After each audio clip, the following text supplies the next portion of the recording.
कफरनहुम पेजबाट जिउन पानीको पठनमा बेरसेबा बुटोलबाट आज दोस्रो दिन पनि पठनको लागि हामी जुटिसकेका छौं।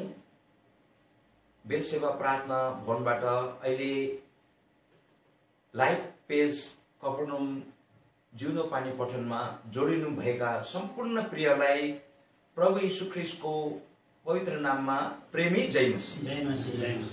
अब हाम्रो आजको पठन सुरु गर्नुभन्दा अगाडि प्रभुका दास हाम्रो दाजु आइबी राणाले सुरुको प्रार्थना गरिदिनुहुन्छ।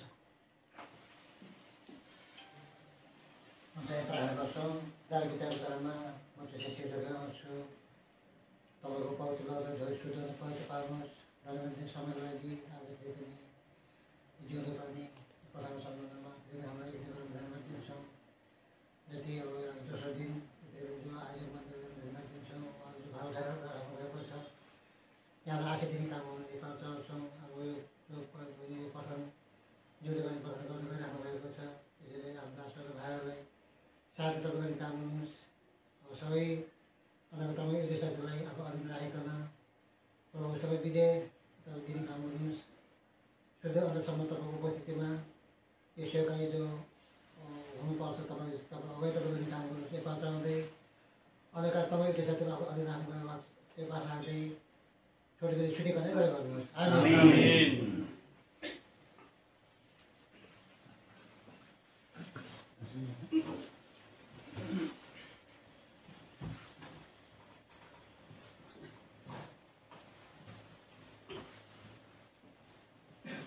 हाम्रा प्रेमी प्रभु यीशु ख्रीष्टको नाममा सम्पूर्ण विश्वभरका हाम्रा प्रियजन विश्वासीहरूमा मेरो जय मसीह।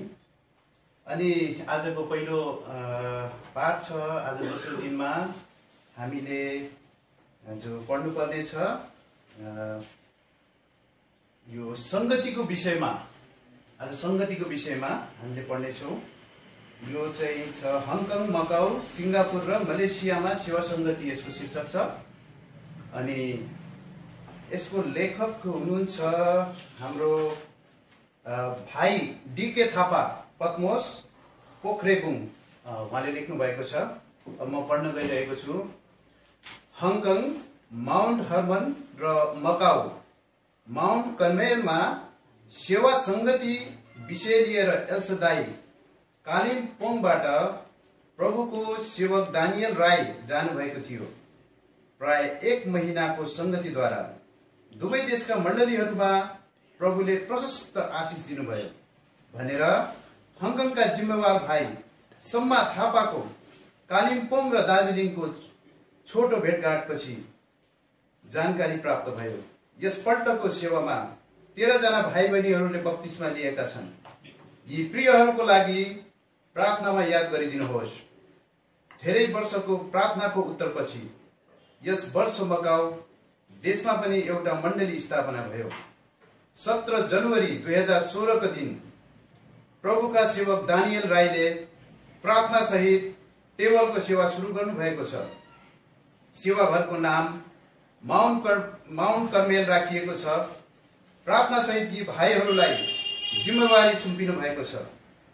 भाइहरू वीरबहादुर पुन, मनबहादुर राणा, समुएल राई, नरबहादुर थापा र ध्रुव राणा जम्मा 25-26 जना भाइ बहिनीहरू मकाउ माउन्ट कर्मेलमा काम गर्दै सेवा गरिरहेका छन्। 2 जना बहिनीहरू कुमारी गुरुङ र मनिका राईले बप्तिस्मा लिएका छन्। प्रार्थना गरिदिनुहोस्। धेरै भाइ बहिनीहरू हङकङ माउन्ट हर्मनबाट बहिनी मण्डलीलाई सहायता गर्न मकाउ जानुभएको थियो र प्रभुले धेरै आशिष दिनुभयो भन्नुहुन्छ भाइ सम्मा थापा। हङकङ माउन्ट हर्मनलाई अब एउटा भार थपिएको छ। प्रार्थना गरिदिनुहोस्। सिङ्गापुर फिलाडेल्फिया मण्डलीमा पनि विशेष आत्मिक सेवा स्पेशल मिटिङ फरवरी 6 देखि 9 तारिक 2016 सम्म भयो। यस सेवाका लागि भारतबाट ब्रदर साम विलियम भाइजी आउनु भएको थियो। आधार वचन एफएसी 2 अध्याय 22 पदबाट धेरै आशिष प्रभुले दिनुभयो भनी सिङ्गापुरका सेवक भाइजी यसिया तिमोथी ब्रदर आइजाया तिमोथी भन्नुहुन्छ। सिङ्गापुरमा भारतबाट काम गर्न गएका धेरै दक्षिण भारत र विभिन्न प्रान्तबाट साथै दार्जिलिङबाट र नेपालबाट काम गर्न गएका भाइ बहिनीहरूले फुर्सदको समयमा सेवा संगति गरिरहेका छन्। यस क्षुद्रले पनि सिङ्गापुरमा थोरै दिन बसेर मण्डलीमा प्रचारको सेवा र प्रचार वितरण गर्ने मौका पाए। विशेष गरेर जीसी क्याम्पमा भएका नेपाली परिवारहरू जसकुमार राई परिवार, दीपक भाइ परिवार र विशरण भाइ परिवारसँग संगति गर्न पायौं। क्याम्पमा भए पनि समय समयमा सुसमाचार सेवा हुन्छ र क्याम्पका मित्रहरूलाई प्रचार गरिरहेका हुन्छन्। सिङ्गापुर फिलाडेल्फियाका सेवक भाइजी आइजाया तिमोथी ब्रदर आइजाया तिमोथी एन्ड फ्यामिलीले धेरै परिश्रम गरिरहेका छन्। भाइजीले नेपाली भाषा सिकेर सिङ्गापुर र मलेसियामा भएका नेपाली भाइ बहिनीहरूलाई आत्मिक उन्नति गर्न सहायता पुर्याइरहनु भएको छ। सिङ्गापुरदेखि मलेसिया धेरै टाढो भए तापनि समय समय पुगेर मलेसियामा ठूलो सहायता पुर्याइरहनु भएको छ। प्रार्थना गरिदिनुहोस्। मलेसिया 7 फरवरीदेखि 9 फरवरी 2016 सम्म मलेसिया माम्रे मण्डली क्वालालम्पुरमा विशेष आत्मिक सेवा ठहराइएको थियो। सेवाघर सानो भएको कारण त्यहाँदेखि प्राय गाडीमा 1 घण्टा टाढो गिम्पिङ हाइल्यान्ड भन्ने जग्गामा सेवा भयो। लगभग 100 जना जस्तो भाइ बहिनीहरू यो सेवामा भेला भएका थिए। युकेबाट पनि 2 सेवकहरू आएका थिए, दानियल केसी र सिमोन गुरुङ। हिब्रू 10:25 आधार पदबाट प्रभुका सेवकहरूले धेरै आशिष आदान प्रदान गर्नुभयो। 4 जना भाइहरू र 1 जना बहिनीले बप्तिस्मा लिएका छन्। भाइहरू सरोज तामाङ, भाइ जनक, नवीन श्रेष्ठ, एमएस राई र बहिनी निमा शेर्पा। 4 जना भाइहरू र 1 जना बहिनीले प्रभुलाई ग्रहण गरेका छन्। भाइहरू किशोर, टाइटस, साहस भाइ, नेहम्या श्रेष्ठ र बहिनी ज्योति श्रेष्ठ हुन्। प्रार्थना गरिदिनुहोस्। मलेसियामा धेरै विश्वासीहरू काम गरिरहेका छन्, तर मालिक र कम्पनीबाट छुटकारा नभएको कारण संगतिमा धेरै जना आउन सकेका छैनन्। फेरि बाहिर निस्कदा समय विचार गरेर वातावरण विचार गरेर निस्कनुपर्छ। यहाँ हामीलाई जस्तो सुरक्षा छैन। धेरैले फोनद्वारा संगति गरिरहेका छन्। महिनामा 1 पल्ट वा 2 पल्ट छुट्टी हुन्छ। यसैले जिम्मेवार भाइहरूलाई धेरै समस्या छ। उनीहरूले प्रार्थनाको माग गरेका छन्। माम्रे मण्डलीमा भाइ टेकपुनसँग भाइहरू सोमराज, प्रकाश, सिलास अनि अन्य धेरै भाइहरूले सेवामा सहायता गरिरहेका छन्। दक्षिण भारतका भाइ ब्रदर वेदल फ्यामिलीले पनि सहायता गरिरहेका छन्। मलेसियाको अर्को जग्गा पेनाङमा पनियल मण्डली छ। जवान भाइहरू तारा, डेमेट्रियस, तकबहादुर, हाबिल र अन्य भाइहरूले सेवामा साथ दिइरहेका छन्। धेरै टाढा टाढाबाट यहाँ सेवा गर्ने भाइ र बहिनीहरू आफ्नो कामबाट सेवामा भेला हुन्छन्। प्राय शनिबार राति धेरै जना भेला हुन्छन् र प्रार्थना संगतिमा समय बिताउँछन् र आइतबार आराधनामा समय बिताउँछन्। मलेसियाको तेस्रो जग्गा जोहर बारुमा यहोवा यिरे मण्डली छ। हालमा भाइहरू कर्नेलियस श्रेष्ठ, हेमकुमार, सिमोन र अन्य भाइहरूले सेवामा साथ दिइरहेका छन्। प्राय यी 3 मण्डलीमा शनिबार राति नै भेला हुन्छन् र प्रार्थना र संगतिमा समय बिताउँछन्। त्यसबाहेक इप्पो भन्ने जग्गामा पनि थोरै विश्वासीहरू छन्। भाइ जेम्स राईले दुःख सुख सन्डेमा सेवा गरिरहेका छन्। मलाक्का भन्ने जग्गाबाट 90-100 किलोमिटर टाढो यात्रा गरेर माम्रेमा शनिबार राति पुग्छन् र राति नै आराधना गरेर आइतबार बिहानै फेरि आफ्नो काममा फर्कन्छन्। विशेष प्रार्थनाको विषय, यहाँका जिम्मेवार भाइहरू आफ्नो भिसा सिद्धिएको कारण नेपाल घर फर्कनुपर्ने बाध्यता परेको छन्। प्राय जिम्मेवार भाइहरू नै 3वटा मण्डलीहरूबाट फर्किने क्रममा छन्। उहाँहरू पछि प्रभुले अरू भाइहरूलाई तयार पारेका हन् भनी बोझ साथ प्रार्थना गरिदिनु होला। अब हाम्रो अर्को दाजु हुनुहुन्छ, अनि दाजुलाई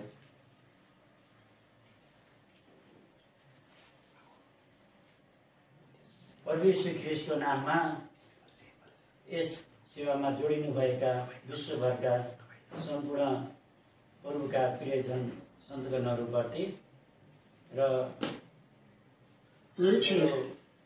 परमेश्वर ख्रीष्टमा प्रेमी जय मसीह, आजको दोस्रो दिन जिउँदो पानी वाचनको सेवामा परमेश्वरले जुटाउनु भएको प्रभुलाई धन्यवाद छ र सबैले प्रार्थना गरिदिनु भएकोमा सबै प्रियजनहरूलाई पनि धन्यवाद छ। र आज मेरो सुरुको वाचनको शीर्षक छ एउटा कविता, जुन कविताको शीर्षक छ दानी जिउँदो पानी। यसको लेखक हुनुहुन्छ चन्द्रकला लिङ्खा, कनान प्रार्थना भवन, काठमाडौँ, हाल इजरायलमा। यो कविता लेख्ने समयमा उहाँ इजरायलमा हुनुहुँदो रहेछ र इजरायलबाट यो कविता लेखेर पठाउनु भएको हामीले जान्न सक्छौँ। र उहाँको कविता यस प्रकार छ, जिउँदो पानी यो आफ्नो कर्तव्य ठानी, उगिरहेका आत्माहरूलाई भिउजाइदेऊ। जिउँदो पानी यो आफ्नो कर्तव्य ठानी, उगिरहेका आत्माहरूलाई भिउजाइदेऊ। दोधारमा परेकाहरूलाई अन्जान मानी, पापमा फसेकाहरूलाई पानीका जिउँदा धाराहरूनेर डोराइदेऊ। नीलो आकाशमानी सारा पृथ्वीमा सत्यको सुसमाचार बोकेर लैजाऊ। नीलो आकाशमानी सारा पृथ्वीमा सत्यको सुसमाचार बोकेर लैजाऊ। बस्ती, सहर, तराई, पहाड, देश विदेशमा लामो यात्रा भए पनि कदम बढाऊ। ईश्वर पुत्र येशूमा मात्र जीवनको अनन्त आशा छ भनी बताइदेऊ। वन पाखा सुक्खा भूमिमा जाऊ बनेर असल पात्र, नदी झैं निरन्तर लक्ष्यमा बगिदेऊ। दिन नजिक आएकोले अन्धकारका कामहरू फाल, नेत्रविहीन झैं आत्मिक अन्धहरूलाई भनिदेऊ। तिमी आत्मिक यात्रामा अघि बढ्न कदम चाल, मिठो ख्रीष्टको बास्ना बन्ने सल्लाह सबलाई देऊ। कति तिर्खाएका आत्माहरूले सित्तैमा पिउन् जिउँदो पानी, तिमी बग्दै जाऊ सबको प्यास मेटाइदेऊ। दाम बिना तिमीलाई पिउन जीवन दान जानी, नीलो विशाल सागर बनी सबलाई अँगालिदेऊ। कविता यस प्रकार थियो। अब फेरि अर्को शीर्षक पनि रहेको छ, जुन लेख छ, जसको आत्मिक चालको विषयमा लेख्नु भएको छ। यसको शीर्षक छ परमेश्वरले मानिसलाई सिधा चालको बनाउनु भएको हो। यो लेखको लेखक हुनुहुन्छ रेचेल सुब्बा, माउन्ट पिसागा, दार्जिलिङबाट। उहाँको लेख यस प्रकार छ, हे मेरो छोरा, मलाई तिम्रो हृदय देऊ अनि तिम्रा आँखाहरूले मेरा चालहरू हेरुन्। हितोपदेश 23 अध्यायको 26 पद। उत्पत्ति 1 अध्यायको 1 पद। आदिमा परमेश्वरले पृथ्वी कसरी सृष्टि गर्नुभयो, यसमा भएका सम्पूर्ण थोकहरू आफ्नो वचनद्वारा नै बनाउनुभयो। यूहन्ना 1 अध्यायको 1ले भन्दछ, सुरुमा वचन हुनुहुन्थ्यो अनि वचन परमेश्वरसँग हुनुहुन्थ्यो अनि वचन परमेश्वर हुनुहुन्थ्यो। उत्पत्ति 2 अध्यायको 7 पद अनुसार परमेश्वरले सबै थोक वचनद्वारा बनाए पनि मानिसलाई चाहिँ आफ्नो वचनद्वारा बनाउनु भएन, तर भूमिको माटोबाट बनाएर नाकको पालबाट जीवनको श्वास फुकिदिनु भयो र मानिस जीवित प्राणी भयो, अर्थात् मानिस जीवनका हकदार बने। उत्पत्ति 1 अध्यायको 26 र 27 पद अनुसार चाहिँ उहाँले हामीलाई आफ्नै स्वरूपमा बनाउनु भयो, नर र नारी गरेर। तर मानिसको स्वभाव र स्वरूप किन भिन्न बनाउनु भयो? बाँदर, बोका, सुँगुर जस्ता त बनाउनु भएन। उपदेशक 7 अध्यायको 29 पद अनुसार मान्छेलाई सिधा चालको बनाउनु भयो। सिधा चाल के परमेश्वरले बनाउनु भएको सिधा चालमा नै हामी चलिरहेका छौँ? हाम्रो व्यवहारिक जीवन कस्तो छ? यदि परमेश्वरले हामीलाई बाङ्गो चालको बनाउनु भएको भए त्यसलाई कसैले सिधा पार्न सक्ने थिएन। उपदेशक 7 अध्यायको 13 पद अनुसार हामीलाई उहाँले आफ्नै स्वरूप दिई बनाउनु भयो। तर अफसोस, उत्पत्ति 6 अध्यायको 11 र 12 पद अनुसार परमेश्वरले मान्छेको चाल चलन भ्रष्ट पार्नुभयो। उहाँले पृथ्वीलाई नष्ट गर्न चाहनुभयो। तर त्यस समय नूह र उसको परिवार मात्र परमेश्वरको दृष्टिमा धर्मी देखा परे। उनीहरूले उहाँबाट प्रशस्त अनुग्रह, दया र सुरक्षा पाएको कुरा हामी पाउँछौँ। अब भजन सङ्ग्रह 119 को 9 पदले के भन्छ? जवान मानिसले आफ्नो चाल के गरेर शुद्ध राख्न सक्छ? परमेश्वरको वचनमा ध्यान दिएर नै हो।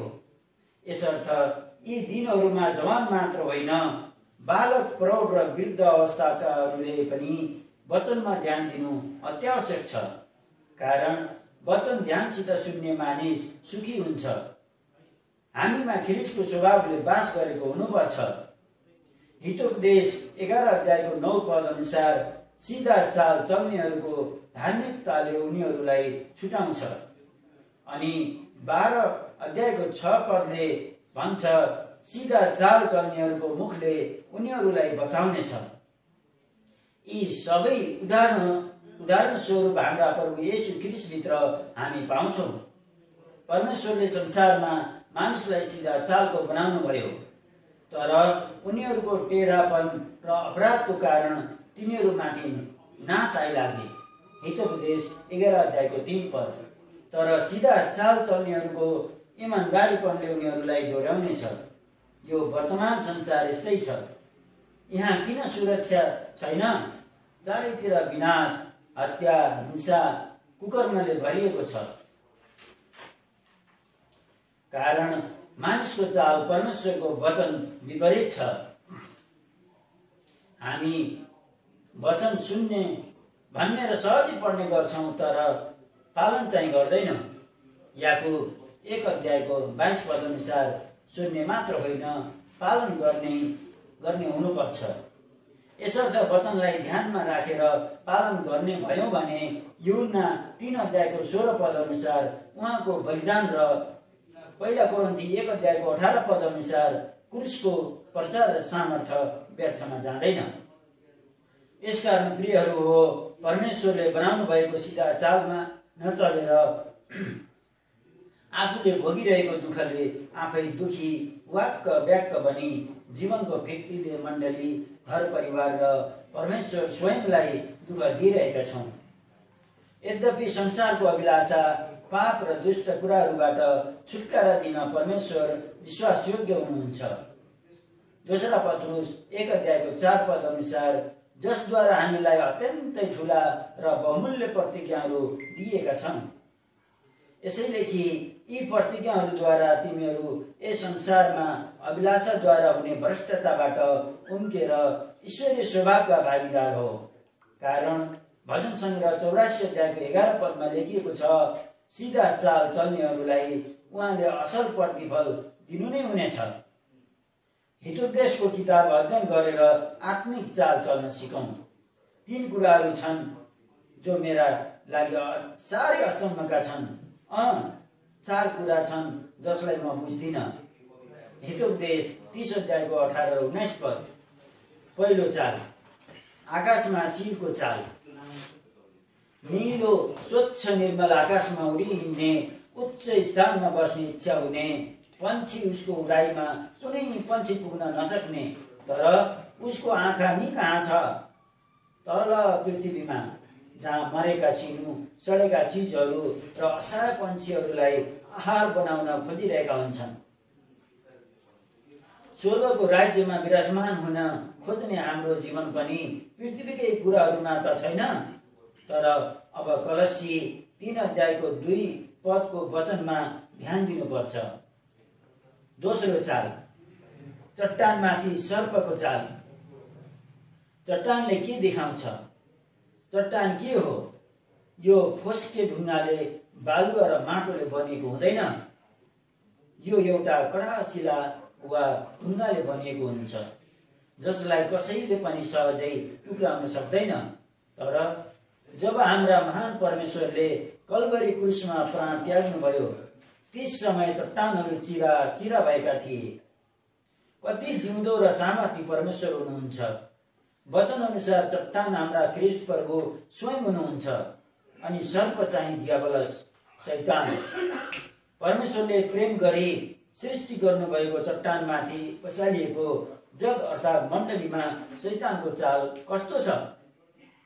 तेस्रो चाल, समुद्रको बीचमा जहाजको चाल। जब प्रभु येशू आफ्ना चेलाहरूका साथमा एउटा जहाजमा यात्रा गरिरहनु भएको थियो, मर्कुस 4 अध्यायको 35 पददेखि 41 पद, समुद्रमा आँधी चल्यो, छालहरू बजारिए। त्यसबेला चेलाहरूले प्रभुलाई भिउजाएर भने, हे गुरु, हामी नष्ट हुन लाग्यौं। उहाँले बतासलाई हकार्नुभयो र समुद्रलाई भन्नुभयो, चुप लाग, शान्त हो।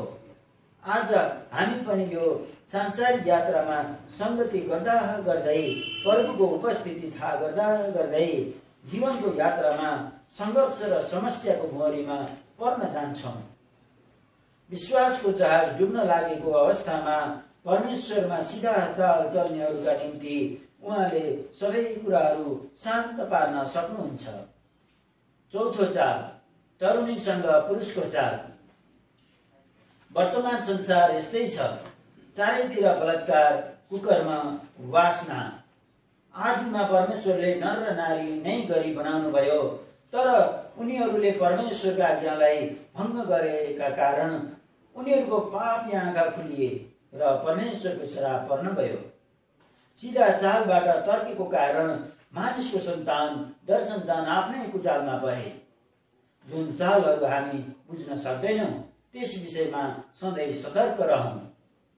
अब हितोपदेश 30 अध्यायको 29 र 30 पदले भन्छ, 3 कुरा छन् जसको चाल राम्रो छ, 4 कुरा छन् जो हिँड्दा सुन्दर देखा पर्छन्। पहिलो चाल, सिंह, जो पशुहरूमा सबैभन्दा बलवान हुन्छ, जो कसैको सामुदेखि पछि हट्दैन। हो, यो पशु जङ्गलका राजा, जसलाई परमेश्वरले आफ्नो वचनले नै बनाउनु भयो। तरै पनि यो बलियो, यसको हिँडाइ सुन्दर प्रभावले देखिन्छ। यो गर्जेको सुन्न साथ जङ्गलका प्राणीहरू थर थर हुन्छन् र कसैको सामुदेखि हट्दैनन्। धर्मीजन पनि सिंह चाहिँ आँटिला हुन्छन्, तर दुष्टहरू कसैले नदेखे पनि भाग्छन् भनी परमेश्वरको वचनले भन्छ। भने अर्को ठाउँमा पहिला पत्रुस 5 अध्यायको 8 पद अनुसार, तिमीहरूका विरोधी शैतान गर्जने सिंह झैं कसलाई निलो भनी खोज्दै चारैतिर घुमिहिँड्छ। यसकारण प्रार्थनामा निरन्तर लागिरहनुपर्छ। दोस्रो चाल, सिकारी कुकुर, जसलाई तालिम दिएका हुन्छन्, जसको लाइसेन्स हुन्छ। हाम्रो प्राणको मूल्य चुकाउन हामी पनि अनुशासित बनी ख्रीष्टका निम्ति असल सिकारी बनी किम्ती आत्माहरूले मण्डली भर्न सक्छौँ। सिधा चालमा चलेर परमेश्वरले आफ्नो सुन्दर सुखको ठाउँलाई छोडेर पापीहरूलाई बचाउन आफ्नो जीवन दिनुभयो। जस्तै प्रकारको दुष्टको प्रहारमा पिताबाट पनि त्यागिएर अन्तमा आफ्नो प्राण हाम्रा निम्ति बलिदान दिन आफैलाई अर्पण गर्नुभयो। यसर्थ ख्रीष्टले हामीलाई स्वतन्त्र दिनुभएको छ। जकरिया 30 अध्यायको 3 पद, मैले भोकाहरूलाई दण्ड दिएँ। बोको घमण्डी र दुर्गन्धले भरिएको कामुक स्वभावको हुन्छ। जब हामी पनि पापमा लागिरहन्छौँ, ख्रीष्टको नामको दुर्गन्ध फैलिरहेको हुन्छ। यसकारण पश्चाताप गरी उहाँको जिउँदो नामको सुगन्ध फैलाउन आँटिला र शानदार बन्न सक्नुपर्छ। दोस्रा कोरिन्थी 2 अध्यायको 14 पददेखि 17 पदसम्म। तेस्रो चाल, राजा। कस्ता राजा? विश्व विजेता महान राजा मर्कुस 8 अध्यायको 37 पद। अलेक्जेन्डर द ग्रेट, जो विश्व विजेता भए पनि परमेश्वरले सृष्टि गर्नुभएको सानो मच्छरको टुकाइद्वारा मृत्यु अँगाल्न पुगे। उनले भने, म मरेपछि मेरो कफन बाकसबाट दुईटै हात बाहिर निकालिदिनु, कारण मानिसहरूले देखुन् माताको गर्भबाट म रित्तै आएँ, रित्तै जाँदैछु। विश्व विजेताले यसो भने। हामी चाहिँ के भन्दैछौँ?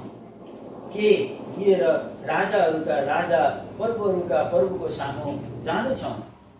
गीत त गाइन्छ, कि म जाउँ रित्तै हात लिई, यसै भेटौँ प्रभुलाई। के घाँस पात पराल सुन र चाँदी होइन।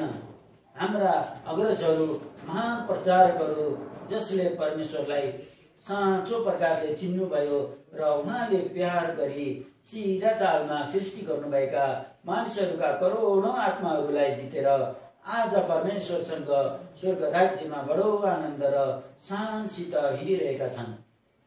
अब उहाँहरू र हामीलाई राजाको पदमा नियुक्त गरी सिंहासनमा बस्न दिनुहुने हाम्रा महान राजा ख्रीष्ट तपाईँ अनि मलाई लिन आइरहेका छन्। उहाँबारे प्रकाश 19 अध्यायको 16 पदमा यसो भनिएको छ, उहाँका पोसाक र तिघ्रामा राजाहरूका राजा र प्रभुहरूका प्रभु भन्ने एउटा नाम लेखिएको छ। तर अब हाम्रा निधार र तिघ्रामा चाहिँ कसको छाप र नाम लेखेको हुनुपर्छ? एक मनन गर्नै पर्ने प्रश्न छ। जकरियाले भन्छन्, हेर तिम्रा राजा आउँदैछन्, हे सियोनकी छोरी खुसी मनाऊ र यरुशलेमकी छोरी रमाउँदै गाऊ। हाम्रा ख्रीष्ट राजा सिधा चाल चल्नेहरूका निम्ति चाँडै आइरहनु भएको छ, जसले हामीलाई प्रेम गर्नुभयो विजेताहरू भन्दा पनि बढी छौँ। रोमी 8 अध्यायको 27 पद। Rachel Subba, mount Pisaka, Darjeeling. अब अर्को शीर्षक चाहिँ भाइले पढ्न आउँदै हुनुहुन्छ।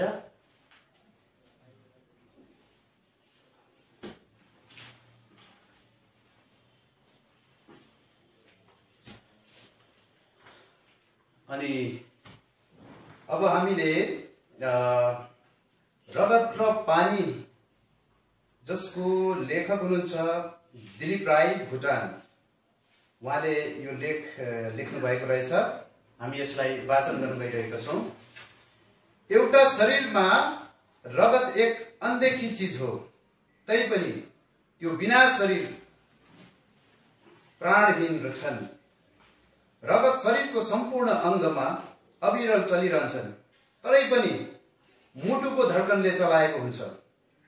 मुटुको कामै शरीरमा रगत फैलाउनु हो। त्यसैले बाइबलले भन्दछ, मुटुमा जीवनको स्रोत बहन्छ। हिब्रू 3:23। अब रगतविहीन मुटु निष्क्रिय र मुटुविहीन शरीर निष्क्रिय हुन्छ। साधारण रूपले भन्नुपर्दा शरीरमा रगत नै जीवनको स्रोत बन्न पुगेको छ। अब यो रगतको मूल्य जीवनमा अपार रहेछ, जसलाई हामीले साह्रै ख्याल राख्नु पर्दो रहेछ। कतै शरीरमा चोट लागे पनि हतार हतार बाँच्छन्। शरीरबाट रगत धेरै भएमा शरीरका अङ्गहरूले काम गर्न छाड्छन्। यो छोटो विवरण रह्यो शरीरमा रगतको ठूलो भूमिकाको सम्बन्धमा। अब हाम्रो प्रसङ्ग रगत सम्बन्धी अलिक परसम्म लैजाऊ। आज हामीलाई त सन्चै छ, किनकि हाम्रो शरीरबाट बाहिर रगत बहेको छैन। तर हाम्रो शरीरमा हामीले चाल नपाई सास फेर्न सक्षम पार्ने ती रगतका धाराहरू हाम्रो हरेक अनदेखि नसा र त्यसका कोशिकाहरूमा बहेका छन्। ती सब त कसैको रगत बहाइद्वारा भएको हो। बाइबलले भन्दछ, प्रभु येशूले हाम्रो निम्ति कल्वरी क्रुसमा रगत बगाउनु भयो। लुका 23:32। प्रभु येशूको शरीर क्रुसमा झुन्ड्याइएको थियो। अक्षरश हातहरू र खुट्टाहरूमा काटी ठोकिएको थियो। कोखामा भाला रोपिएको थियो। यसो हुँदा उहाँको शरीरबाट साह्रै रगत बहेको थियो। तब प्रभुको मानवीय शरीरमा पानी र रगत सकिएको थियो। अब सबै रित्तिएपछि प्रभु साह्रै तिर्खाउनु भयो। यूहन्ना 19 अध्याय 28 पद। जब हाम्रो शरीरमा पानी सकिन्छ तब तिर्खाले सताउँछ। प्रभु येशूको स्थिति यस्तै थियो कल्वरी क्रुसमा। यसरी प्रभुले क्रुसमा आफ्नो शरीरलाई रित्याउनु भयो अनि प्राणान्त हुनुभयो। आज हामीलाई जिउनको लागि हाम्रो शरीरमा यही रगत र पानी चाहिन्छ। यो रगत र पानी कल्वरी क्रुसबाट बहेर आउने गर्छ। जब पनि हाम्रो जीवन शुष्क र तृषित हुन्छ, हामीलाई कल्वरी क्रुसको फेदीमा जाने खाँचो रहेको हुन्छ। यस खाँचोमा हामीले क्रुसबाट बगेको रगत र पानीको स्रोतबाट जिउन जानेनौँ भने हामी मर्नेछौँ। यही क्रुस रूपी रगत र पानीको स्रोत प्रभुको साँचो मण्डलीमा पाउँछौँ।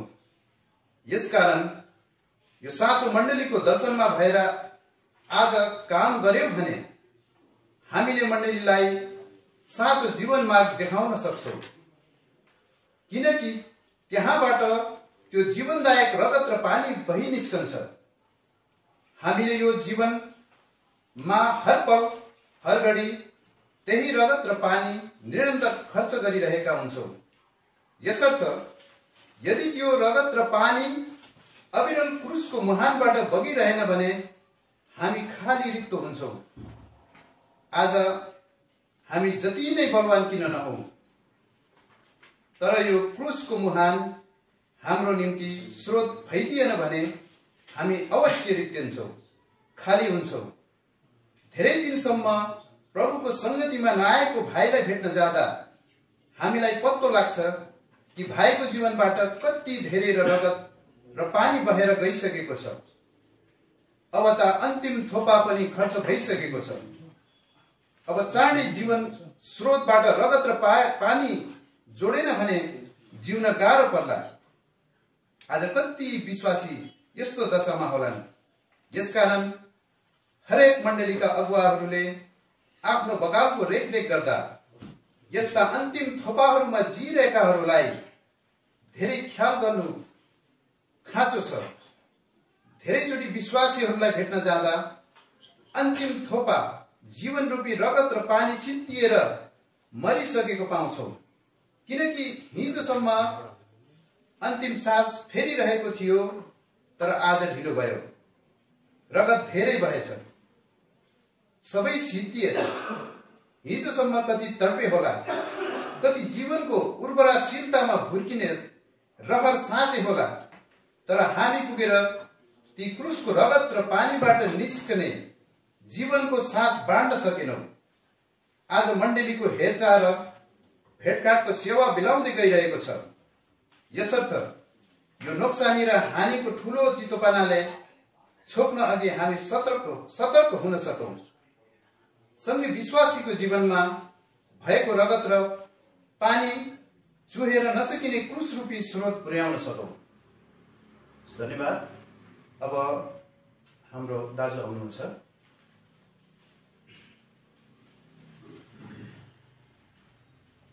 सबलाई जय मसीह। धन्यवाद भाइ, यो समय मलाई प्रभुले दिनुभयो र आजको यो जिउँदो पानी वाचकको सम्बन्धमा मलाई छुटकारा दिनुहुने परमेश्वर जो वचन अध्ययनको सम्बन्धमा मलाई दिनुभएको छ। अनि पशुता जानुका शिवा माउन्ट पिस्गा दार्जिलिङबाट यो उहाँले लेख्नु भएको रहेछ। आउनुहोस् हामी पढौँ। हे परमेश्वर, म तपाईमाथि भरोसा राख्दछु। म कहिले लाग्न नपरौँ। तपाईको धार्मिकता मलाई छुटकारा दिनुहोस्। प्रभुको वचन यिर्मया 17:5 मा परमप्रभु यसो भन्नुहुन्छ, श्रापित होस् त्यो मान्छे जसले मानिसमाथि भरोसा राख्छ, जसले शरीरलाई आफ्नो बाहुबल तुल्याउँछ र जसको हृदय परमप्रभुबाट हटेको हुन्छ। धन्य त्यो मानिस जसले परमप्रभुमाथि भरोसा राख्छ र जसको आड भरोसा परमप्रभु नै हुनुहुन्छ। एस्तर 4 अध्यायको 15 देखि 17 पदमा यस प्रकारले लेखिएको छ, जब अहासुर राजाको राज्यकालमा त्यो देशमा भएका यहुदीहरूको प्राण जोखिम र सङ्कटमा परेको थियो, त्यति बेला रानी एस्तर तिनकी सहेलीहरू साथै मर्दकै अति भक्तिभावको साथमा परमेश्वरमाथि नै भरोसा परेर उपवास बसी रुँदै विलाप गरेकोले लाजमा पर्नु परेन। परमेश्वरले सारा यहुदीहरूलाई छुटकारा दिनु भएको हामी देख्छौँ। जसरी ती दिनमा यहुदीहरूलाई नाश गर्न हामान खडा भएका थिए, त्यसरी नै हामान रूपी शैतान विश्वासीहरूलाई मार्न खडा हुन्छ। 2 राजा 4 अध्यायको 1 देखि 10 पद। तर यदि हामीले पनि उहाँमाथि सम्पूर्ण भरोसा राख्यौं भने परमेश्वर नै छुटकारा दिनुहुन्छ। अर्को उदाहरण त्यस विधवा स्त्रीको जीवनलाई लिन सक्छौं, जसले परमेश्वरमाथि आशा भरोसा राखेर परमेश्वरको पवित्र जनलाई आफ्नो समस्या बताइए कारण तिनका 2 प्रिय पुत्रहरूले कमरा बनिनबाट छुटकारा पाउन सके। यी दिनहरूमा हामी विश्वासीलाई पनि कमरा बनाउनलाई शैतानले धेरै प्रकारका जालहरू फैलाएको देख्छौं। यस्तो अनदेखि जालबाट उम्केर परमेश्वरको सेवा गर्नलाई हामीले सधैँ परमेश्वरमाथि भरोसा गर्नुपर्ने रहेछ। उहाँको आज्ञालाई पालन गर्नुपर्ने रहेछ, नत्र भने हामी पनि शैतानको कमरा बन्न पुग्छौं। उहाँले हामीलाई यति ठूलो मृत्युबाट छुटकारा दिनुभयो र छुटकारा दिनुहुन्छ। 2 कोरिन्थी 1 अध्यायको 10 पद, भजन सङ्ग्रह 7 अध्यायको 1 पद। रक्षा गर्ने परमेश्वर। रोमी 12 को 2। यस संसारसित एकनाशे नहौ, तर परमेश्वरको असल र ग्रहण योग्य सिद्ध इच्छा के रहेछ सो जाँचेर थाहा पाउनलाई आफ्नो नयाँ वाइद्वारा तिमीहरू बदली हुँदै जाऊ। धोका नखाऊ। खराब संगतहरूले असल चरित्रहरूलाई बिगार्दछन्। 1 कोरिन्थी 15 अध्यायको 33 पद। कसरी यहोशापात राजा आफ्नो राज्यकालमा शक्तिशाली भएर गएका थिए। उनले परमेश्वरलाई आदर गरेको कारण परमेश्वरले उनलाई प्रशस्त धन र मान दिनुभएको थियो। तर उनले अन्य जाति राजासँग वैवाहिक सम्बन्ध जोडे। 2 इतिहास 18 को 1 पदमा राजा आहाबसित एकनाशे भएर रमोत गिलादमा लडाई गर्न गए। तर उनीमाथि अचानक आपत्ति आइलाग्यो। सङ्कटमा परेर जोडले चिच्याए अनि परमेश्वरले उनको पुकारा सुनेर सहायता गर्नुभयो। उनको प्राणको रक्षा भयो। आज हामी विश्वासीहरूको दशा पनि यस्तै भएको छ। हामी संसारसँग एकनाशे भएर हरेक प्रकारको सम्बन्ध गाँसिरहेका छौं। 2 कोरिन्थी 6 अध्यायको 14 पददेखि 18 पदसम्म यो कुरा लेखिएको छ। परमेश्वरका छोराछोरीहरू भएर पनि अविश्वासीहरूसँग असमान भएर एउटै जुवामा जोतिनुदेखि अलग हुनुपर्छ। यदि हामी संसारबाट अलग भएर भने निश्चय नै नराम्रो धोकामा पर्नेछौं। यो संसारमा रौन्जेल जीवनमा कहिले शान्ति र सुरक्षा भन्ने हुने छैन। कहिले विजय जीवन जिउन सक्दैन। मृत्युपछि पनि हाम्रो भाग भयानक नरक हुनेछ। यसकारण समय छँदै यहोशापात राजा चाहिँ परमेश्वरको चरणमा परेर चिच्याउँदै विलाप गर्नु र पश्चाताप गर्नुपर्ने रहेछ। र मात्र हामीले पनि राजा यहोशापातले चाहिँ सुरक्षा पाउन सक्छौं, नत्र भने हाम्रो आत्मा जोखिम छ। अगुवाई गर्नुहुने परमेश्वर, किनकि कुनै परमेश्वर सदा सर्वदा हाम्रो परमेश्वर हुनुहुन्छ। उहाँले नै मृत्युसम्म हाम्रो अगुवाई गर्नुहुन्छ। भजन सङ्ग्रह 48 को 14 पदमा लेखिएको छ। अनि परमप्रभुका दूत आगोको ज्वालामा भइकन एउटा काँडे पोथाको बीचबाट उनीसँग बोल्नु भयो। प्रस्थान 23:2 मोसा फिरौनको राजकीय खानदानबाट भागेर यत्रोको भेडा घोडा गोठाला भएका थिए। कुनै पनि कुराको गोठालो गर्नु सजिलो काम होइन। घोटालो गर्ने व्यक्ति धेरै दुःखमा भएर जानुपर्छ। यता इजरायलीहरू मिस्रीहरूका पेलाइमा भएर दुःख भोगिरहेका थिए। यिनै इजरायलीहरूलाई दुःख सङ्कष्टबाट छुटकारा दिलाउनलाई परमेश्वरले मोसालाई एउटा अगुवाई गर्ने गोठालोको रूपमा चुन्नु भयो। मोसाले पनि राजमहलको मोजमजालाई त्यागेर आफ्नो इजरायली सन्तानहरूसित दुःख भोग्नु नै रोजे। हिब्रू 11:24-25 पद।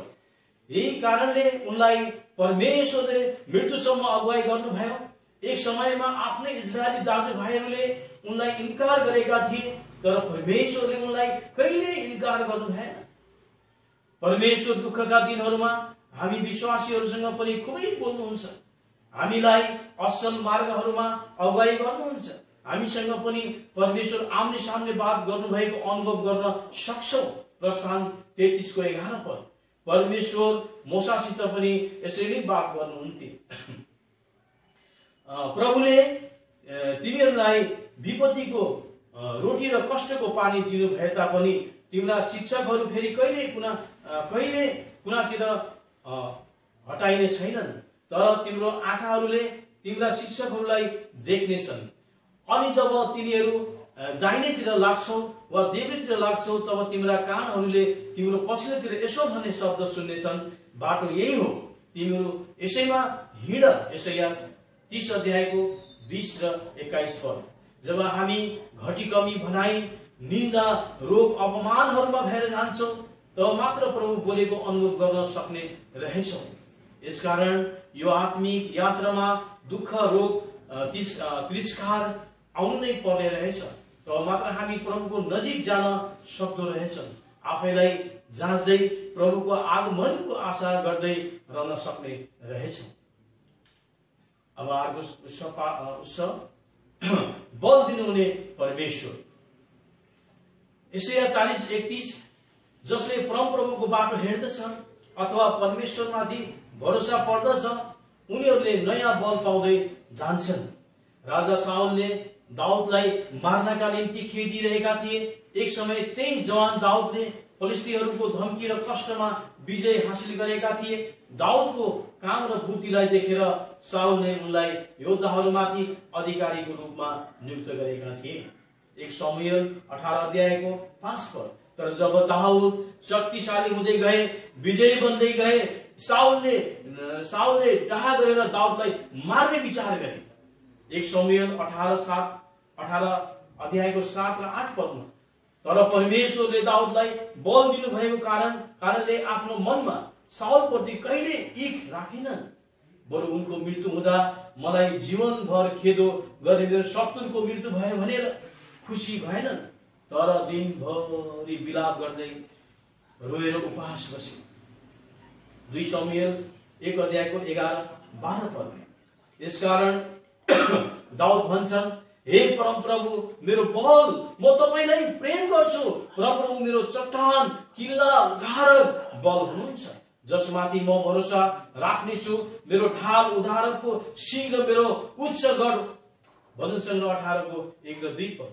मत्ती 5:44 परमेश्वरको वचनले यसो भन्छ, आफ्नो शत्रुहरूलाई प्रेम गर, तिमीहरूलाई श्राप दिनेहरूलाई आशीर्वाद देऊ, घृणा गर्नेहरूको भलाइ गर, अनि तिमीहरूको बदनामी गर्ने र सताउनेहरूका निम्ति प्रार्थना गर। परमेश्वरको यो उत्तम काम गर्नका निम्ति पनि परमेश्वरबाट बल पाउनु पर्ने रहेछ, किनकि हामी मान्छे जाति आफूलाई प्रेम गर्नलाई मात्रै प्रेम गर्दछौँ, सहायता गर्नलाई मात्रै सहायता गर्दछौँ, दिनेलाई मात्र दिन्छौँ भने कसरी दाउदले चाहिँ शत्रुलाई प्रेम गर्न सक्छौँ? हामीलाई मन नपरेको मान्छे देख्न साथ अनुहार बिगार्छौँ, तर्केर हिँड्छौँ। परमेश्वरमाथि भरोसा पर्न छोडेर आफूलाई प्रेम गर्ने मानिसहरूमाथि भरोसा गर्छौँ।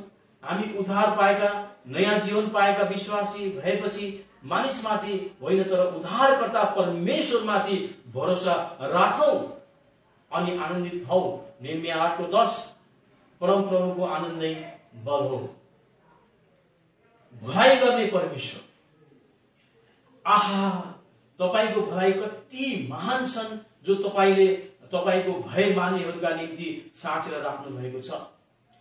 यो भलाइ हामीलाई प्रेम आदर भलाइ गर्नेको निम्ति मात्र नभएर जसले हाम्रो कुभलो सतावट अनादर गर्दछन् उनीहरूका निम्ति पनि हो।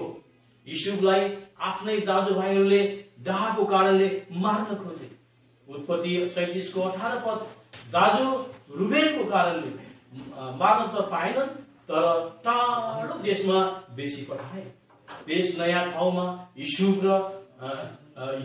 युसुफ हर प्रकारको दुःख बदनामीहरूमा भएर जानु परे तापनि अनिकालको समयमा आफ्ना दाजुभाइहरूलाई ठुलो भलाइ गरे।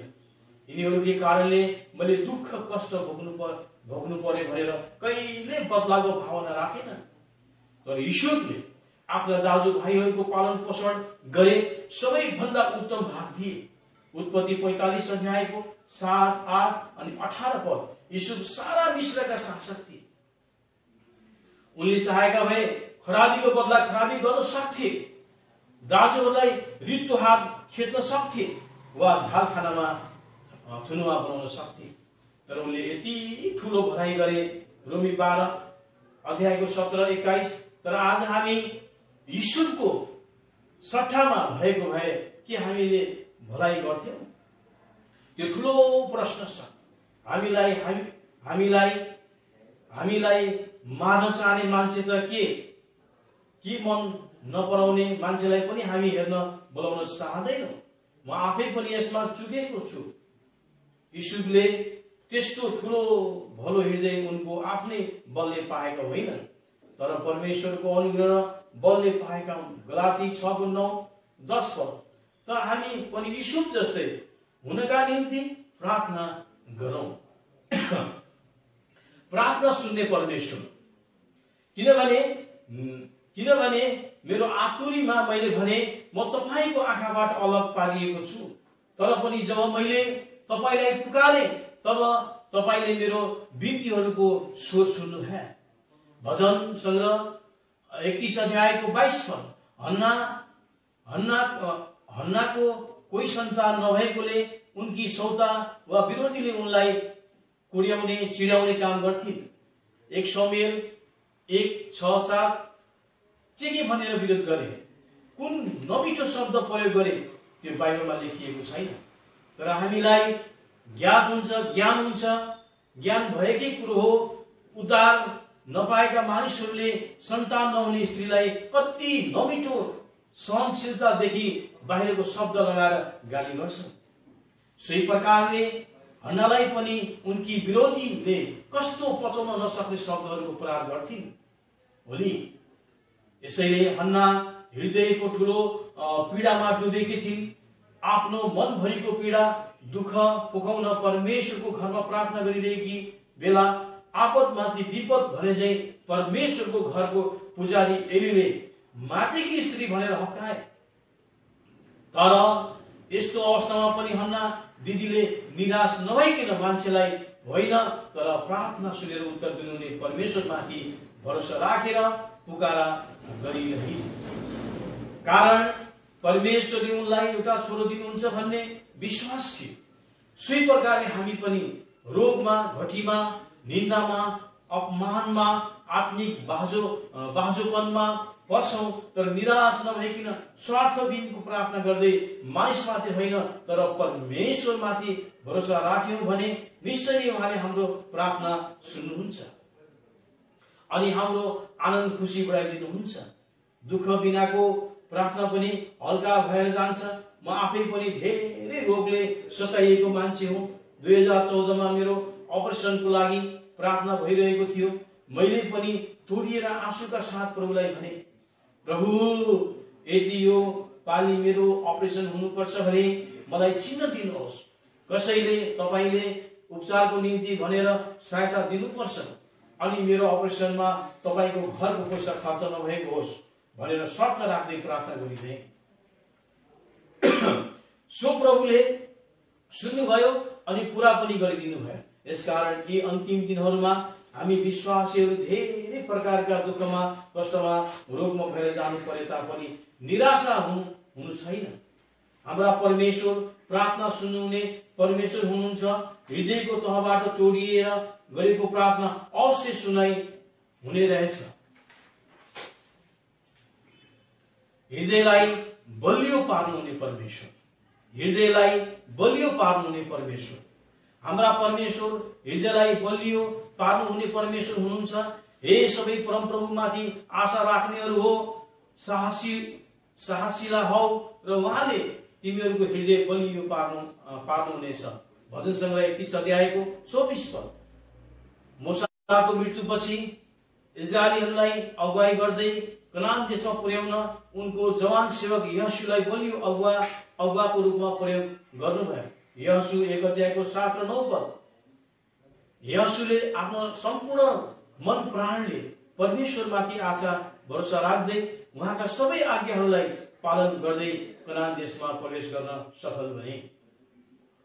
प्रस्थान 33 को 11 पद अनुसार यहोशु गुप्त जीवन जिउने गम्भीर परमेश्वरलाई मात्र भरोसा गर्ने जवान मानिस भएकोले नै उनी बलियो अगुवा पनि बन्न सके। यसकारण परमेश्वरको वचनले यसो भन्नुभएको छ, हे बाबुहरू हो, म तिमीहरूलाई लेख्दछु, किनभने जो सुरुदेखि हुनुहुन्छ उहाँलाई तिमीहरूले चिनेका छौ। हे जवानहरू हो, मैले तिमीहरूलाई लेखेको छु, किनभने तिमीहरू बलिया हौ। परमेश्वरको वचन तिमीहरूमा रहन्छ र तिमीहरूले त्यस दुष्टलाई जितेका छौ। 1 यूहन्ना 1:14 पद। यसकारण प्रभुले मण्डलीका जवान भाइ बहिनीहरूलाई बलियो हुनु भन्नुभएको छ। तर यी दिनहरूमा शैतानले जवानहरूका हातमा धेरै प्रकारका अलमलाउने कुराहरू थमाइदिएको कारण जवानहरू प्रभुको काममा न सम्पूर्ण प्रकारले लाग्न सकेका छन्, न त बलिया नै हुन सकेका छन्। प्रभुका दासले भन्नुभएको एउटा उदाहरण लेख्न मन लाग्यो। अफ्रिकामा एउटा जवान मानिसले प्रभुलाई ग्रहण गरेपछि एकजना सुसमाचार प्रचारक मिशनरीसित भेट भएछ।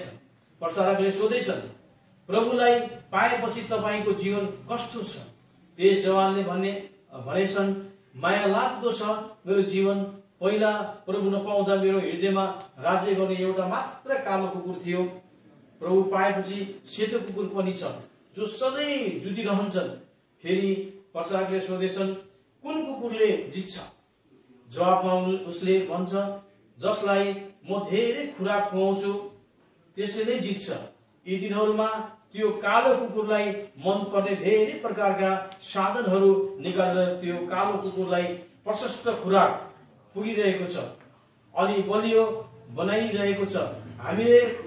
हामीले प्रभु नपाउँदा हाम्रो जीवनमा त्यो कालो कुकुरले राज्य गर्दथ्यो। तर अब प्रभुलाई पाएपछि त्यो सेतो कुकुर अथवा पवित्र आत्माले हामी भित्र राज्य गर्दछ। जति सेतो कुकुरलाई खुराक पुर्याउँछौँ उति त्यसले जित्न सक्छ। हामी सबै कुरामा विजय बन्न सक्छौँ।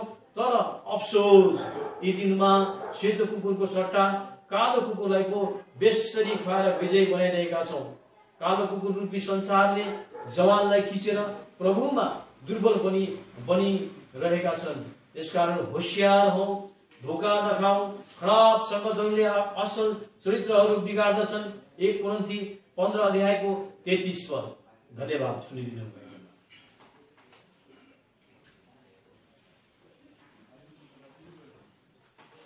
फेरि मैले अर्को एउटा शीर्षक कविताको रहेछ, यो कविता वाचन गर्न गइरहेको छु।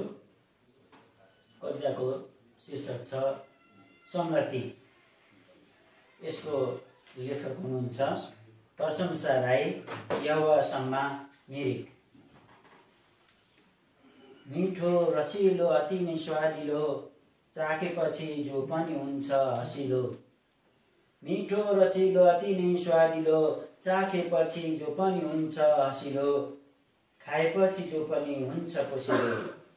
यसैले संगति गर्न जाउँ है प्रिय हो, यसैले संगति गर्न जाउँ है प्रिय हो। सम्झना आउँछ आँखाभरि त्यो मिठो पल, फेरि त्यो समय कहिले आउँछ भनेर लाग्छ मलाई तल तल।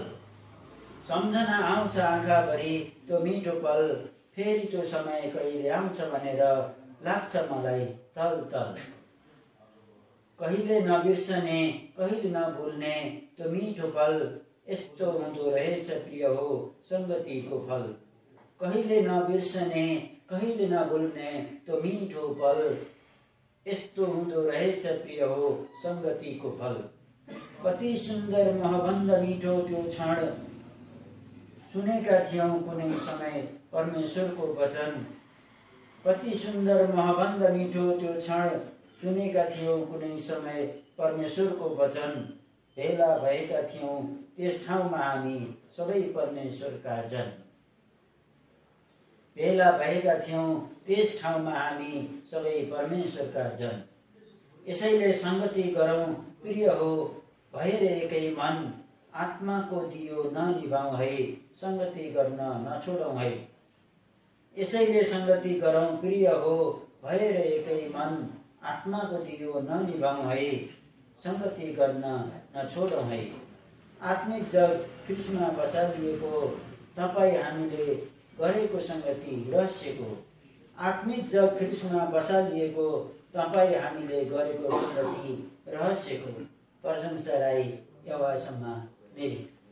अब फेरि अर्को शीर्षक पढ्न भाइ आइरहनु भएको छ।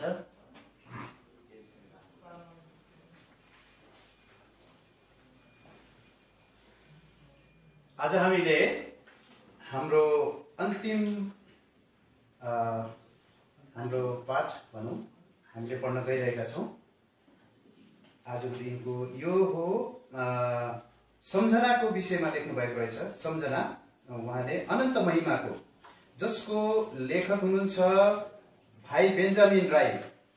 उहाँले एउटा सम्झना स्वरूप यो लेख्नु भएको रहेछ, जो अनन्त महिमा हाम्रो दिदीको विषयमा। अनि एक सुन्दर परिवार, सुन्दरतामा सजिएको ख्रिस्टीय घराना, आफ्नै पौरख नारी बजाएर खडा भएकी दिदी सरोजा आज सपना जस्तो लाग्छ। आफ्नो काममा विश्वास योग्य चल्ने आदरणीय दिदी थिइन्।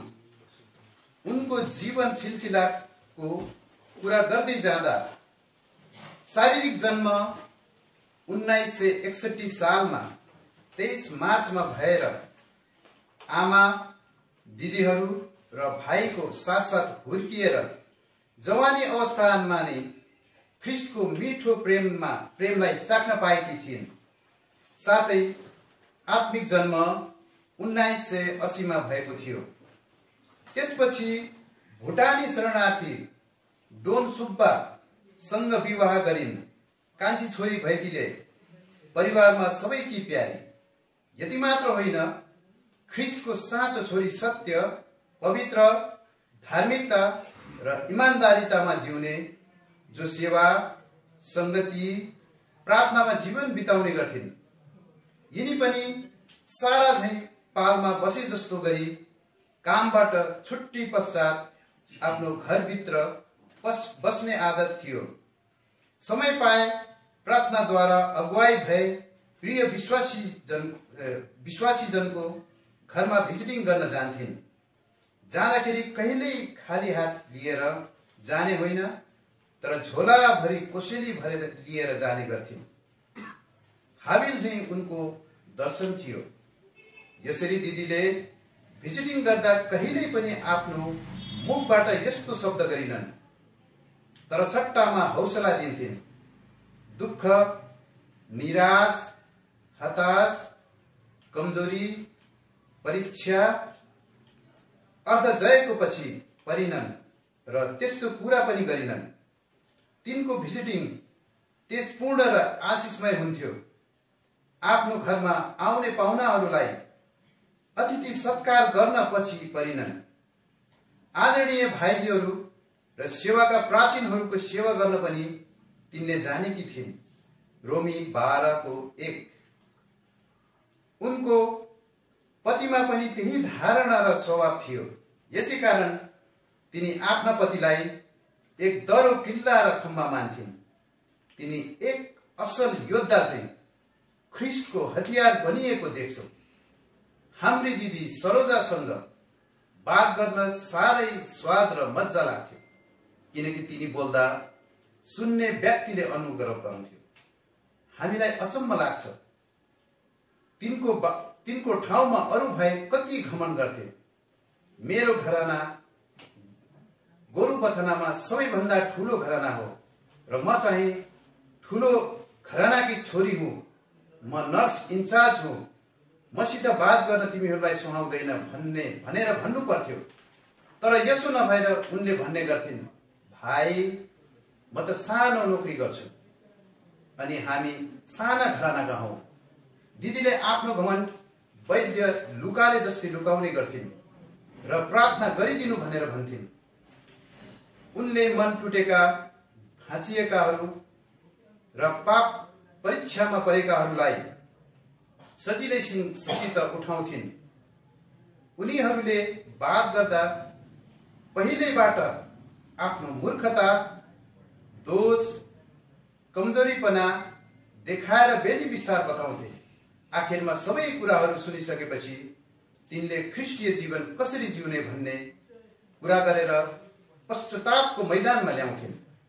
मण्डलीमा मङ्गलबार प्रार्थना गर्दा यसो भन्थिन्, मेरो घमण्डलाई टुक्र्याउनुहोस्, मलाई टुक्र्याउनुहोस्। हिजो आज मण्डलीमा यस प्रकारले प्रार्थना गर्ने व्यक्ति पाउनु साह्रै पर्छ। तिनी आत्मिक जीवनमा प्रौढ भएर पनि कुनै दिन मण्डलीमा उभिएर गवाई दिनन्, कुनै दिन दिदीबहिनीको सेवा सञ्चालन गरिनन्। त्यसको सट्टामा अरूलाई मौका दिन्थिन्। उनले पवित्र महासभामा जाने कुनै घराना भए गरिब दुखीहरूलाई खर्च दिएर पठाउँथिन्। आफू जान नसकेकोमा तिनले यसरी सहायता पुर्याउँथिन्। यसैबीच गोरुबथान सेवाघर बनाउने सम्बन्धमा पनि पहिलो प्रार्थना र दर्शन यही दिदीमा थियो। त्यस समय सेवाघर बनाउने विचार र प्रार्थना विषय लिएर मण्डलीमा अरू विश्वासीहरूको केही ध्यान र प्रार्थना थिएन। आज उनी मण्डलीमा नभए तापनि उनको प्रार्थना सुनवाईको उत्तरमा सेवाघर बनिरहेको छ। उनी एक दर्शनीय स्त्री देख्छौ। उनको नाम सरोजा भन्नाले सुन्दर अक्षर बन्दछ। यसको अर्थ साल्भेसन, तिनी मुक्ति पाएकी स्त्री थिइन्। एकको अर्थ अलर्ट, होशियारीपूर्ण जागो रहने दिदी थिइन्। अर्को अर्थ रिजरेक्सन पावर, ख्रिस्टको पुनरुत्थानको शक्ति पाएकी थिइन्। ओको अर्थ ओभरकम, विजयी जीवन प्राप्त गरेकी थिइन्। जेको अर्थ जस्टिफाई, न्यायपूर्ण स्त्री थिइन्। एको अर्थ अनोइटेड, अभिषिक्त स्त्री थिइन्। यसैले तिनले आफ्नो पति हिन्दू अवस्थामा हुँदा मरियमले जस्तो भक्तिको कारण तिनका पतिले ख्रिस्टमा नयाँ जीवन प्राप्त गरे। यसैबीच परिवार सहित सेवा गर्दा गर्दै शरीरमा अल्सर रोगको कारण अक्टोबर शुक्रबारको दिन सिलगढी नर्सिङ होममा 1:25 जाँदा बजे अकस्मात दिदीले कष्ट र पीडाहरू पापले ग्रस्त पारेको संसारलाई त्यागी नयाँ स्वर्ग राज्यमा राज गर्न प्रभुले बोलाउनु भयो। उनी अनन्त महिमामा पावलले चाहिँ मैले मेरो दौडलाई पूरा गरेकी छु भनी प्रमाण दिएकी छिन्। दोस्रो तिमोथी 4:7। यहाँसम्म अन्तिम प्रचार उनको मृत्युबाट प्रचार गरी अन्य प्रिय मित्रहरूलाई अन्तिम रहल काम ख्रिस्ट येशूले जस्तो गरी पूरा गरिन्। आजको अब दाजुरा हुनुहुन्छ।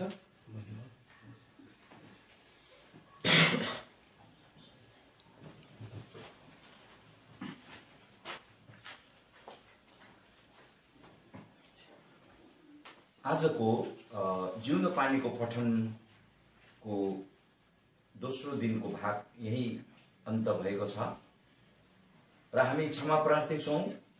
यो पठनको क्रममा विशेष गरिकन हिजो हाम्रो केही प्राविधिक त्रुटिहरू हुनु गयो, त्यसको निम्ति पनि हामी क्षमा प्रार्थी छौँ। तपाईहरु जतिजनाले प्रार्थना गरिदिनु भयो र प्रार्थनाद्वारा हामीलाई सहयोग पुर्याइदिनु भयो, यसको लागि हामी तपाईहरुप्रति आभारी छौँ र धन्यवाद दिन्छौँ। विशेष गरिकन कफरनुम प्रेयर हाउसमा भएका हाम्रो भानिज डोलसिंह साथमा जति सहकर्मी त्यहाँ भएका प्रियले र जिउँदो पानी परिवारले पनि प्रार्थनामा सहयोग गरिदिनु भएको छ। यसको लागि हामी धन्यवाद दिन्छौँ। र आज पनि अति नै दुर्बलता कमतामा हामीले पढ्न सक्यौँ। विशेष गरिकन हाम्रा भाइहरूले, हाम्रो भाइ नेहमिया घिमिरे, भाइ सुनिल थापा अनि भाइ इसाक रनपाल यहाँले पढी सिधाउनु भयो आजको दोस्रो दिन। यसको लागि हामी परमेश्वरलाई पनि धन्यवाद दिन्छौँ र जतिजनाले लाइभ रहेर सुनिदिनु भयो, हेरिदिनु भयो, यहाँलाई पनि हामी धन्यवाद दिन्छौँ। अब आजको पठनलाई यही अन्त गर्नुभन्दा अगाडि हामी प्रार्थना गर्छौँ, परमेश्वरलाई धन्यवाद चढाउँछौँ।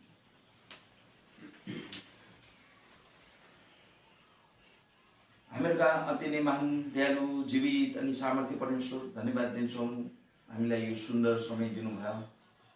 किनभने प्रभु यो समय चाहिँ तपाईँको हो। तपाईँले हामीलाई यस्तो विषम परिस्थितिमा पनि यसरी यो अनलाइनबाट भए तापनि संगति गर्ने मौका दिनुभयो, अवसर दिनुभयो।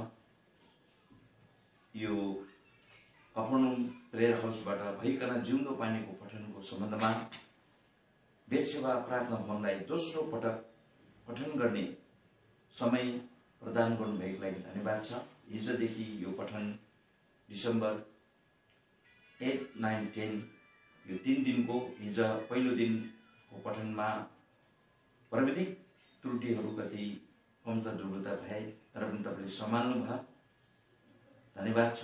र आजको दोस्रो दिन पनि यसरी दुर्बलता कमतामा हामीले पढेर जान सक्यौँ, यसको लागि पनि तपाईँलाई धन्यवाद छ। यहाँसम्मको समय तपाईँले सम्हाल्नु भयो, धन्यवाद छ। जतिजनाले लाइभ रहेर हेरिदिनु भयो, सुनिदिनु भयो, हामी यसको लागि पनि यहाँलाई पनि धन्यवाद दिन्छौँ। र विशेष गरिकन कफरनहुम प्रेयर हाउसबाट जति आफ्नो दास हाम्रो भानिज डोलसिंहको लागि धन्यवाद छ। जति यसमा जुन प्रकारले मानिसको अथक प्रयास, कोसिसहरू, मेहनत, परिश्रम अनि बोझ, आत्मिक बोझ यहाँले राख्नुभयो, यसको लागि पनि धन्यवाद दिन्छौँ। र जिउँदो पानी परिवारलाई हामी धन्यवाद दिन चाहन्छौँ प्रभु। र आजको यस पठनमा यहाँसम्म हामीलाई सहायता गर्नुभएको लागि तपाईँलाई धन्यवाद दिन्छौँ। अब भोलिको अन्तिम पठन जो रहेको छ यसमा आशिष अनुग्रह चाहँदै यहाँसम्म तपाईँले हामीलाई, हाम्रो भाइहरूलाई पनि भारी धेरै सहायता गर्नुभयो। र जति प्रविधिमा रहिकन हाम्रो बालक ओबेद र बालक पिकुल अनि हाम्रो बालक ओलिभको लागि पनि धन्यवाद छ। अब सारा भविष्यको फिक्री चिन्ता पहला पत्रस 5:7 तपाईँको हातमा सुम्पिँदै भोलिको रहल पठनमा तपाईँबाट आशिष अनुग्रह चाहँदै धन्यवाद साथ बिन्तीलाई, प्रार्थनालाई प्रभु यीशु ख्रिस्टको नाममा स्वर्गीय पिता सुनिकन हुन्छ। सबैलाई प्रभु यीशु